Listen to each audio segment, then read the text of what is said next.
اللہ کے نبی پر پہلی وحی نازل ہوئی اور آپ نے اس فرشتے کو دیکھا غار حرا میں.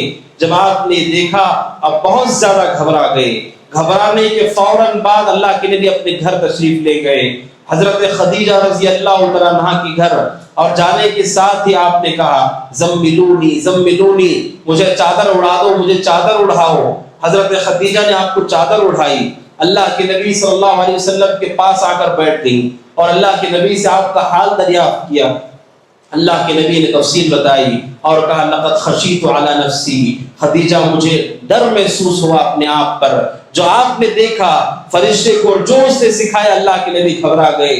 اس موقع پر ام المؤمنین خدیجہ رضی اللہ تعالیٰ عنہا نے اللہ کے نبی کو ہمت اور حوصلہ دیتے ہوئے آپ کی تعریف میں آپ کی وہ خوبیاں اور کمالات بتائے جس کے بارے میں اہل علم کہتے کہ یہ حضرت خدیجہ رضی اللہ تعالیٰ عنہا کے اخلاق اور حضرت خدیجہ رضی اللہ عنہ کی سمجھ بوجھ اور آپ کے کردار کی واضح دلیل ہے. حضرت خدیجہ رضی اللہ عنہا ابھی تک وہ دین میں داخل نہیں ہوئے ہیں, پہلی وحی اتری ہے. اس پہلی وحی کے ساتھ ہی وہ اللہ کے نبی سے کہتی ہیں آپ مت ڈریے, کلا واللہ لا یخزیک اللہ ابدا, ہرگز اللہ آپ کو رسوا نہیں کرے گا, اللہ آپ کو ضائع نہیں کرے گا, اللہ آپ کو برباد نہیں کرے گا. کیوں؟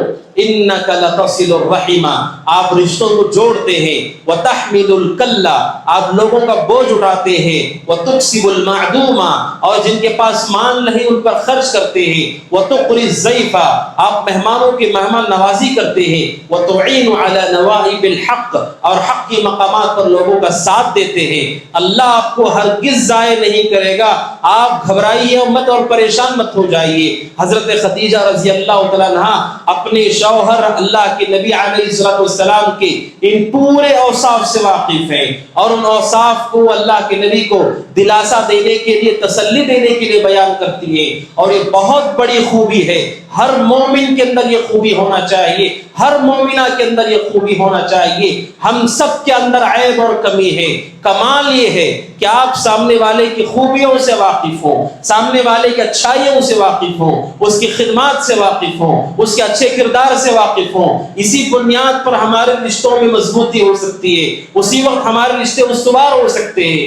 اگر ہم صرف اپنے کمیوں پر نگاہ رکھیں, ہم میں سے کوئی ایک دوسرے کے ساتھ نہیں جی سکتا ہے, ایک دوسرے کے ساتھ زندگی نہیں گزار سکتا ہے. حضرت خدیجہ نے آپ کی اچھائیوں کو, آپ کی خوبیوں کو ایک ساتھ بیان کیا جسے اللہ کے نبی صلی اللہ علیہ وسلم کو تسلی ہوئی اور دلاسا ہوا. اور ابن حجر رحمۃ اللہ علیہ کہتے ہیں حضرت خدیجہ کے اوپر شریعت کی کوئی وحی کا ان کے پاس اس وقت علم نہیں تھا, لیکن انہیں اپنی سمجھ بوجھ سے یہ معلوم تھا کہ جس کے اندر یہ اچھی صفات ہے, جن کے اندر خیر ہے, اللہ تبارک و تعالیٰ اسے برباد نہیں کرتا ہے.